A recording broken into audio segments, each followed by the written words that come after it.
ओम हरि ओम श्री गुरुभ्यो नमः।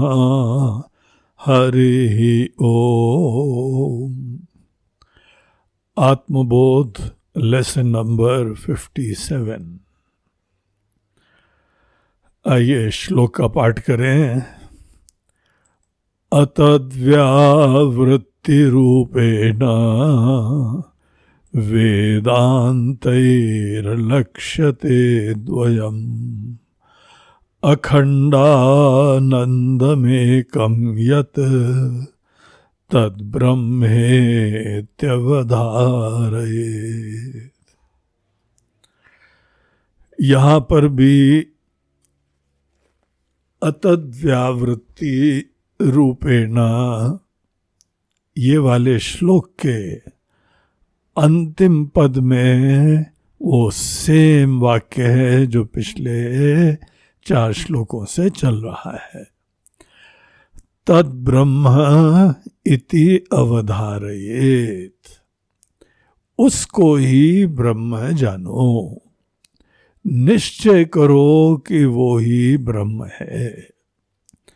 ब्रह्म के बारे में हमारे अंदर अन्य कोई धारणा हो तो वो धारणा प्रामाणिक नहीं है। जो शास्त्रोक्त हमारा यहाँ पे ज्ञान है, वहाँ पे ब्रह्म को कैसे रिवील करा जाता है, तो वो हमको जानना परम आवश्यक है। तो यहाँ पे हम लोगों को क्या लक्षण देते हैं, देखिए श्लोक के एक एक शब्द को। अतद्व्यावृत्ति रूपेण वेदान्तैः लक्ष्यते अद्वयम् अखण्डानन्दमेकं यत् तद्ब्रह्म इति अवधारयेत्। तो यहाँ पर ब्रह्म को जानने के लिए सुनी सुनाई बात के ऊपर भरोसा मत करो। इनफैक्ट हमने अनेकों जगह कोई प्रवचन भी सुना हो तो भी शास्त्रों के द्वारा ही निर्धारित करना चाहिए। देखिए, हम लोग की परंपरा है कि गुरु मुख से ही ज्ञान प्राप्त करो। ये रिमोट में बैठ के अपनी तरफ से कोई इंटरनेट से प्राप्त कर लें, कोई प्रवचन आ जाए, कोई किताबें आ जाएं, ये सब जो है वेस्टेज ऑफ टाइम है। ये हमारी कमजोरी का लक्षण होता है। क्यों नहीं जा सकते हो हम? गुरु के चरणों में बैठ के क्यों नहीं प्राप्त कर सकते हैं? कौन से ईगो इशू आता है? कौन सी आसक्तियां बाधा आती हैं? अगर हम गुरु के चरणों में जहां पर भी हमको श्रद्धा है, श्रद्धा का ये रूप होना चाहिए कि सब चीजों को किनारे करके हम जो है वह ब्रह्म का ज्ञान प्राप्त करें। अपनी कन्वीनियंस के गुरु नहीं ढूंढने चाहिए। गुरु जी हमारे हिसाब से आप ये कर दो। तुम्हारे हिसाब से क्या? तुम कौन से बड़े ज्ञानी हो? मूर्ख व्यक्ति हो, अज्ञान में पड़े हुए हो, मोह है तुम्हारे अंदर, 50 आसक्तियां हैं, और तुम बता रहे हो हमारे हिसाब से कर दो। कौन सी तुमको इतनी ज्यादा कन्वीनियंस की महत्व है? सब चीजों को किनारे करना सीखो, दुनिया को छोड़ना सीखो, रिश्ते नाते छोड़ना सीखो, घर बार छोड़ना सीखो। ये सब छोड़ के तो ज्ञान प्राप्त होता है। जब तक अपना अध्यारोप का अपवाद नहीं हो, अपनी धारणाएं नहीं दूर हो, तो फिर कैसे ज्ञान प्राप्त होगा? इसीलिए वेदांत ही लक्ष्यते। वेदांत शास्त्र हमको ब्रह्म ज्ञान का एक तरीका बताते हैं। मुंडकोपनिषद में वही तरीके का प्रतिपादन है। तद विद्धि प्रणिपातेन परिप्रश्नेन सेवया, ये गीता में ही बताया। वहां बोलते हैं परीक्ष लोकान कर्मचितान ब्राह्मण निर्वेदमायात नास्ति अकृतः कृतेन तद विज्ञानार्थम स गुरुमेवा विगच्छेत समेत पाणी ही श्रोत्रियम ब्रह्मनिष्ठम। इतना महत्वपूर्ण ये मंत्र है मुंडकोपनिषद का कि कर्म के क्षेत्र की परीक्षा करो और सब कर्म की प्रेरणाएं खत्म कर दो, कोई व्यवहार का जुगाड़ मत करो। और उसके उपरांत तद विज्ञानार्थम, सुना सुना है उससे विज्ञान नहीं होएगा। विज्ञान प्राप्त करना हो तद विज्ञानार्थम स गुरुमेवाभिगच्छेत। सब फकीरी से गुरु के पास जाओ, सब छोड़ के जाओ, इतना आत्मबल नहीं है तो वेदांत की ज्ञान की प्राप्ति का आइडिया ही ड्रॉप करो। तो वहां पर हम लोगों को क्या पता लगता है, यही वेदांत ही लक्ष्यते। वेदांत शास्त्र का शब्द पढ़ने से ज्ञान नहीं होता है। लक्ष्यते, क्या चीज यहां जो है लक्षित करी जा रही है, वो ये लक्षित कर रहे हैं, एक लक्षणा होती है जिसको बोलते हैं अतद व्यावृत्ति लक्षणा। अनेकों लक्षणाएं होती हैं, ब्रह्म केवल लक्षित करा जाता है, परिभाषित करा ही नहीं जाता है। परिभाषित वो चीजें करी जाती हैं जो शब्दों के द्वारा डिस्क्राइब हो सकती हैं। वहां पे जो है लक्षणा वृत्ति काम ही नहीं आती है। भगवान शंकराचार्य जी ने वाक्य वृत्ति में भी ये प्रश्न उठाया कि यहां पे महाराज जी आप क्यों लक्षणा वगैरह यूज कर रहे हो। जब हमको किसी शब्द का अर्थ ही पर्याप्त लग रहा है तो हम लोग जो है लक्षणा वृत्ति का क्यों प्रयोग करें। तो वहां उन्होंने इस चीज के बारे में प्रमाण दिया कि देखो, जब आप शब्दों से ज्ञान प्राप्त कर रहे हो और उसमें विरोध आता है, विरोध का परिहार करने के लिए, समापन करने के लिए, दूर करने के लिए प्रमाण जो है वो वाक्य के प्रति बहुत है, आदर है, लेकिन यहां पे ये नहीं हो रहा है। शब्दार्थ के दृष्टिकोण से समन्वय नहीं हो रहा है, तब जाके लक्ष्यार्थ का प्रयोग करा जाता है। अब शब्दार्थ के दृष्टिकोण से देखिए, कोई बोले कि तत्वमसि, ईश्वर को पॉइंट आउट करके बोल रहे हैं आप वो हैं। हम कभी जो है सपने में भी नहीं सोच सकते हैं। ईश्वर के ज्ञान की जो है विचार करो, पूरे ब्रह्मांड को बनाने वाले, हमारे शरीर, हमारे मन, हमारे जीव, सब चीज बनाने वाले ऐसे परमात्मा के साथ हम कैसे एक हो सकते हैं। यहां कुछ भी ज्ञान नहीं है दुनिया भर का। राम जी लक्ष्मण जी को बोलते हैं, उसी को जीव जानो लक्ष्मण जो न अपने बारे में जाने, न ईश्वर के बारे में जाने, न जगत के बारे में सब जाने, सब चीजों का छोटा छोटा ज्ञान, सत्य ही ज्ञान। अब जो इसी के अंदर सोच रहा है कि हम बहुत ही ज्ञानी हो गए, तो वो तो महामूर्ख आदमी है, मोहित व्यक्ति है, गूढ़ माया के अंदर पड़ा हुआ है। तो ऐसे भ्रम से दूर होना चाहिए और गुरु के पास जाके ही लक्ष्यार्थ को जाना जाता है। जाने मात्र से अध्यारोप खत्म हो जाते हैं। नहीं जाओ तो अध्यारोप बनाए रख के फिर ज्ञान प्राप्त करने की कोशिश होती है। तो यहां पे पहला लक्षण होता है जिसको तटस्थ लक्षण बोलते हैं। दूसरा लक्षण होता है स्वरूप लक्षण बोलते हैं। तीसरा होता है अतद्व्यावृत्ति लक्षण।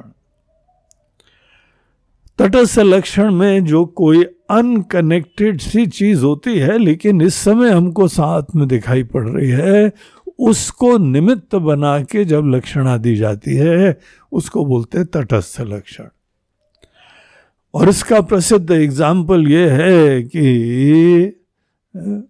कि कहीं पर देखो किसी का घर है, आपने बोला कि वो देखो वहाँ पे पांडे जी का घर है, पांडे जी का घर वही है जहाँ पे वो कौवा बैठा हुआ है। आपने दूर से किसी को पॉइंट आउट करा और वो वहां पे जाके उनको घर भी मिल गया। लेकिन ये जो है उनका एड्रेस नहीं हो सकता है कि जहां कौवा है वही पांडे जी का घर है।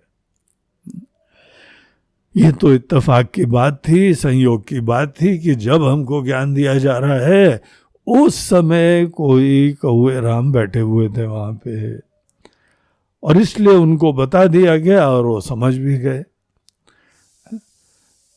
जिसके वजह से सृष्टि होती है, स्थिति होती है, विनाश होता है, वो ब्रह्म है।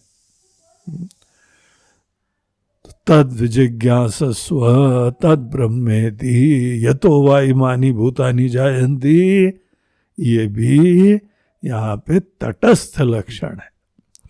सृष्टि परमार्थिक रूप से होती नहीं है, इसीलिए अगर कोई व्यक्ति इस लक्षण को परमानेंटली समझ के बैठे कि जहां से दुनिया आई है, जिसमें दुनिया स्थित है, दुनिया चली जाएगी, तो भैया जब दुनिया नहीं रहेगी तो तुम्हारा ब्रह्म का लक्षण कैसा प्रामाणिक रहेगा?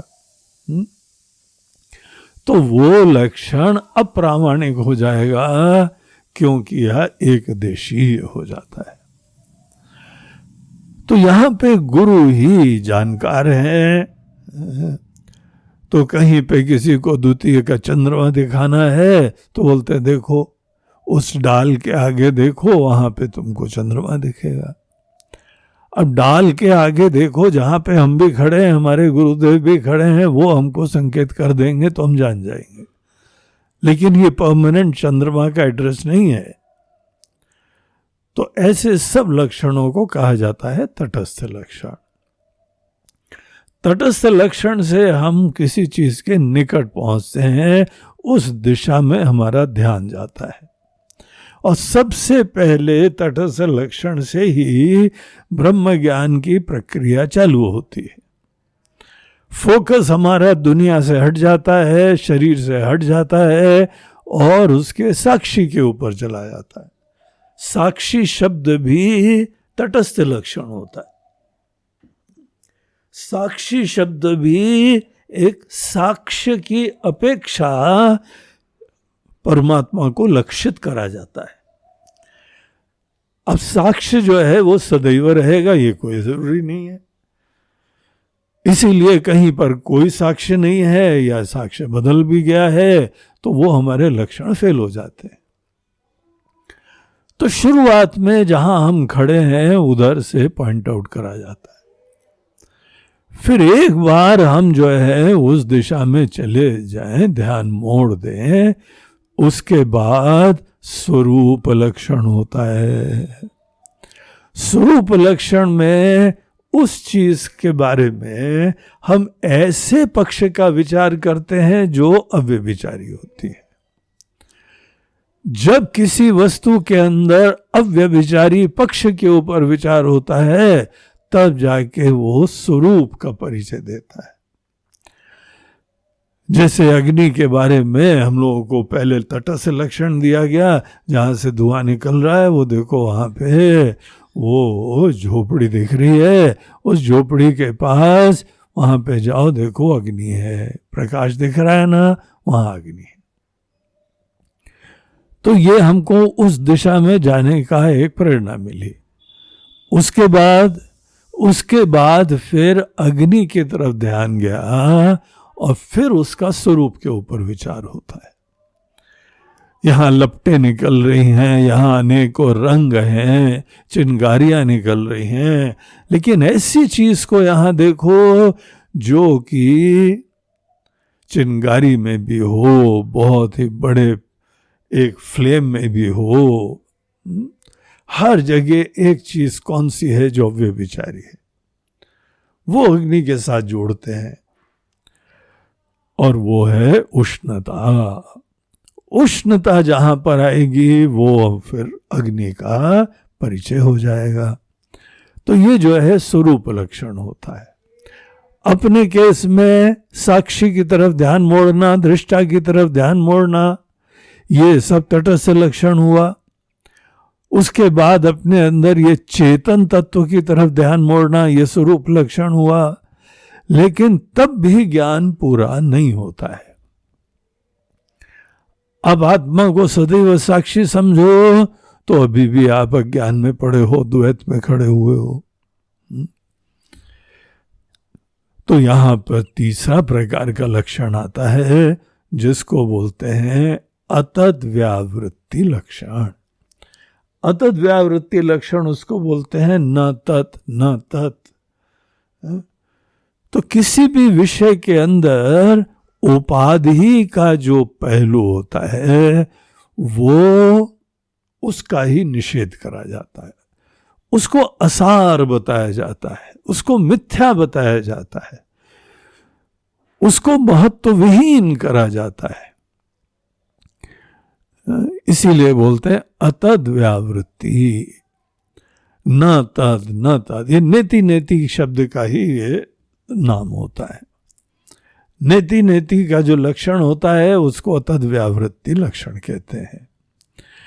तो अतद व्यावृत्ति रूपेण किसी भी चीज को, साक्षी को आप देख रहे हो, साक्षी को देखते हुए फिर इसके अंदर हमको दो चीजें हैं जो अलग करनी होती हैं।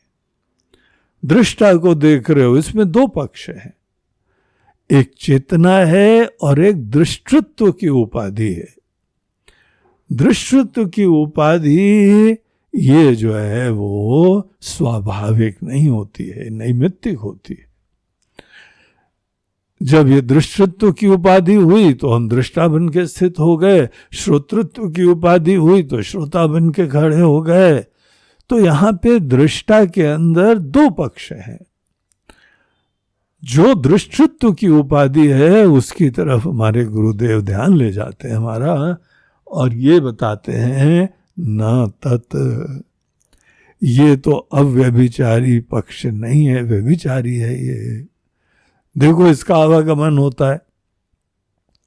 तो इस तरीके से उपाधियों के पक्ष को, नाम रूपात्मक पक्ष को, गुणात्मक पक्ष को, विशिष्ट पक्ष को, उस पक्ष को बाधित करा जाता है। और जब वो बाधित हो गया, ये मत बोलना कि हाँ समझ गया आगे बताओ, ऐसे थोड़ी समझ गए। ये कोई बोलने मात्र से कोई बाधित थोड़ी हो जाता है। हमारे जीवन में उसकी असारता सिद्ध हो जाए, अगर शरीर की जो है वह मिथ्यात्व का निश्चय करा है तो शरीर का न संबंध न शरीर की व्यवस्था कुछ महत्व नहीं होना चाहिए। असार बना दो शरीर को, तब जाके जो है वो निषेध होता है। ये नहीं है कि हाँ समझ गए, समझने मात्र से निषेध हो जाए ऐसा थोड़ी समझा जाता है। हमारे दिल में, हमारे व्यवहार में उतरना चाहिए, वो चीज हमारे लिए असार हो जाए। अब जैसे रिश्ते नाते हैं उनको मिथ्या बताया जा रहा है, क्या छूटते हैं क्या सब? कि सब व्यवहार के लिए बने रहते हैं? नहीं नहीं, उसकी क्या गलती है, उसको क्यों छोड़ दें। और अरे छोड़ छाड़ क्या दो, तुम अपने दृष्टिकोण से संबंध को खत्म करो। तुम क्यों पकड़े बैठे हो? दूसरा अज्ञानी है, वो पकड़े तुमको बैठा रहे, समझ में आता है, तुम क्यों पकड़े हो? तो हमको असारता अपने दृष्टि से ऐसे निर्धारित करनी चाहिए कि हमारा उसके बगैर अब जो है वो काम चल जाता है। हम अस्तित्व को ढूंढ रहे हैं, शाश्वत तत्व को ढूंढ रहे हैं, व्यवहार की अनुकूलता हमारे बाधा नहीं बननी चाहिए। व्यवहार कई बार इतना महत्वपूर्ण हो जाता है कि वो हम छोड़ नहीं पाते हैं और ब्रह्म को छोड़ देते हैं उस चक्कर में। तो है ना ये अज्ञान की बात, मोह है ना ये चीज। तो अतद व्यावृत्ति लक्षण से जो वेदांतों के द्वारा प्रतिपादित होता है, और ये जब तक करोगे नहीं भैया तब तक कुछ नहीं पता लगेगा। अपने मन को फ्री करना चाहिए। और हम पकड़े क्या हुए हैं? सब मन से तो पकड़ते हैं। मन से जो है किसी चीज से टोटल फ्रीडम प्राप्त करो। और जब हम समस्त निषेध कर देते हैं, न तत् न तत्, औपचारिकता मत करना। यहाँ सब लोग गलती करते हैं, इसीलिए हम बार बार बोल रहे हैं, मन से टोटली फ्री हो जाओ। कोई नैतिक जिम्मेदारी, कोई भावनात्मक जिम्मेदारी, कुछ नहीं होना चाहिए। ऐसे खाली हो जाओ। जब ऐसे हम अध्यारोप का अपवाद करते हैं, तब जो चीज पता लगती है वो लक्षित करी जा रही है। सब चीजों का निषेध करने के बाद क्या होता है? कभी देखा है क्या कि केवल कल्पना करी है? कल्पना ज्ञान का कोई भी विकल्प नहीं होता है। और जब तक कोई व्यक्ति कल्पना करता रहेगा तब तक उसको ज्ञान की प्राप्ति नहीं होगी। कल्पना होती है हमारे विक्षेप शक्ति के द्वारा, और विक्षेप शक्ति का आविर्भाव होता है आवरण शक्ति की वजह से। नहीं पता है, अप्रामाणिक ज्ञान के बजाय कल्पना का आश्रय ले लेते हैं हम लोग। हर साधक के जीवन में बहुत बड़ी गलती करता है, और एक बार ये गलती करता है तो बस फंस जाता है, अंधकार में पड़ा रहेगा। कल्पना एक के बाद एक चलती रहेंगी। क्यों वेदांत का ज्ञान जो है वह मुश्किल होता है? क्योंकि ये छोड़ने का काम सब नहीं कर पाते। अनेकों भावुकता, अनेकों जो है अटैचमेंट से बने होते हैं, उसको जस्टिफाई करना है। पता नहीं किसका किसका दृष्टांत ले आते हैं। वो ऋषि मुनि लोग अपनी पत्नी को थोड़ी छोड़े थे। यार, ऋषि मुनि लोग ने भले बाहर से नहीं छोड़ा, अंदर से छोड़ा तो तुम अंदर से पकड़े हो। बाहर से कई बार इधर उधर चले जाओगे, लेकिन मन से पकड़े हुए हो। तुम्हारी कोई तुलना ऋषि मुनियों से नहीं है। सब मन से छोड़ के देखो, अकेले होके देखो, विरक्त होके देखो। ऐसे जब हो जाओ तब तुमको देखना चाहिए कि उस समय क्या विराजमान होता है। वो जो है लक्षित करा जा रहा है। वो शाश्वत चीज है, अजन्मा चीज है, अविनाशी वस्तु है, चिन्मयी सत्ता। चिन्मयी सत्ता शब्द है, वो भी लक्षणा है। और लक्षणा फाइनली जो है, ये स्वरूप लक्षणा से काम नहीं बनता है। अतद व्यावृत्ति लक्षणा ये फाइनल लक्षणा होती है।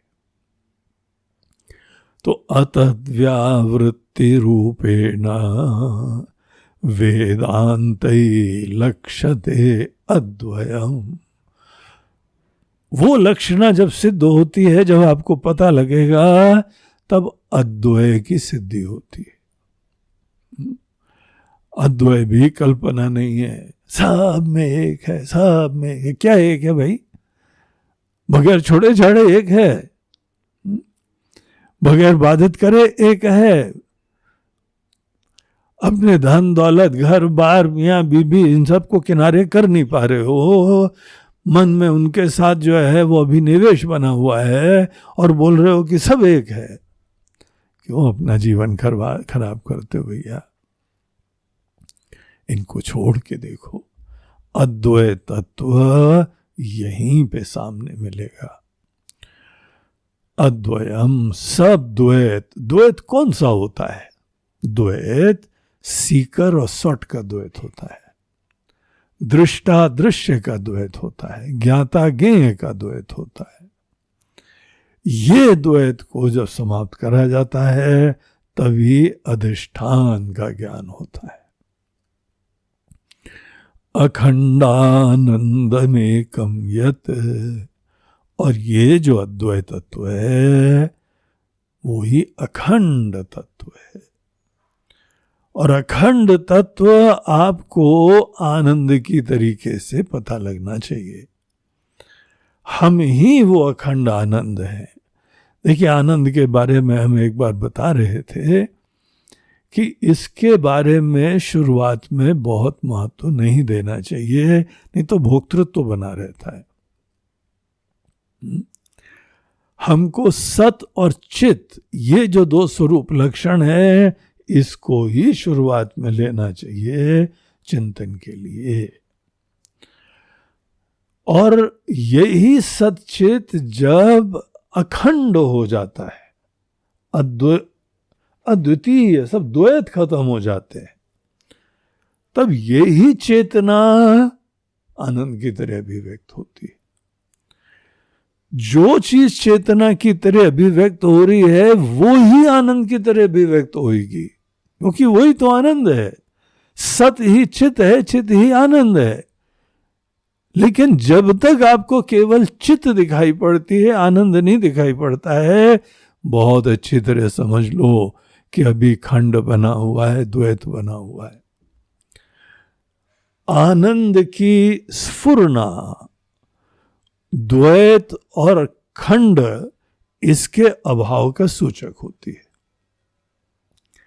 अब एक दृष्टांत की तरीके से आप ये सोच लीजिए कि कोई भोग है, बाहर का कोई इष्ट वस्तु है, इष्ट अनुभूति है, कोई व्यक्ति है, उसका जो है वो आपको भोग करना है।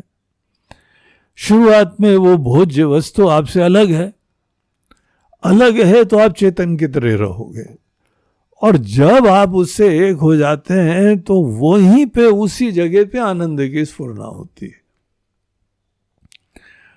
तो इसीलिए आनंद की अनुभूति द्वैत के खंड के अभाव का सूचक होती है।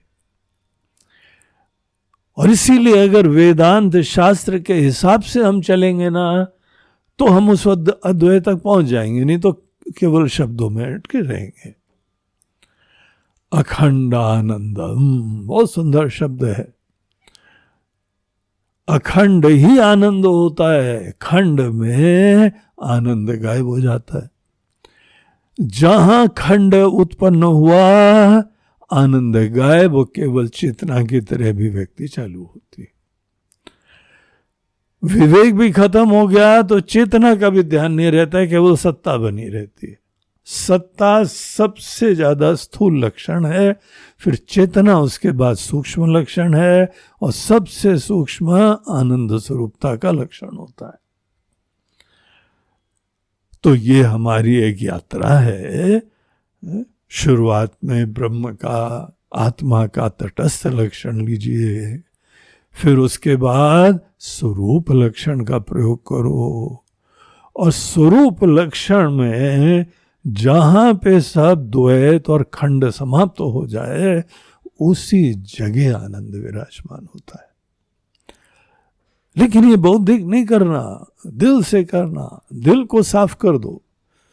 दिल में सब दुनिया भर के कचरे हैं, उन कचरों को निकाल के फेंको। और जब अखंड तत्व देखते हैं ना, तो वही एक होता है, अद्वितीय होता है। एकमेव अद्वितीयम, उपनिषद ये शब्द यूज करते हैं।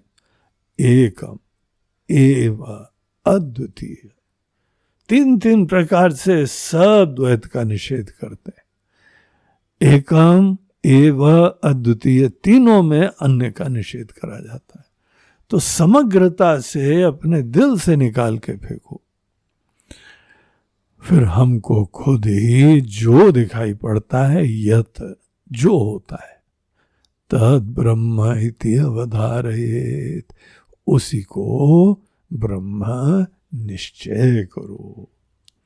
ब्रह्म के बारे में अन्य हमारी आज तक निश्चित रूप से समझ थी, वो समझ शास्त्र उसको बोल रहे हैं उपेक्षा करने योग्य है, और शास्त्रों के द्वारा प्रतिपादित जो लक्षण होता है वो ही महत्वपूर्ण होता है। तो ये था आत्मबोध का श्लोक नंबर 57। ओम हरि ओम श्री गुरुभ्यो नमः। हरि ओम नमः पार्वती पतये। हर हर महादेव। नर्मदे हर बोलो गंगा मैया की जय।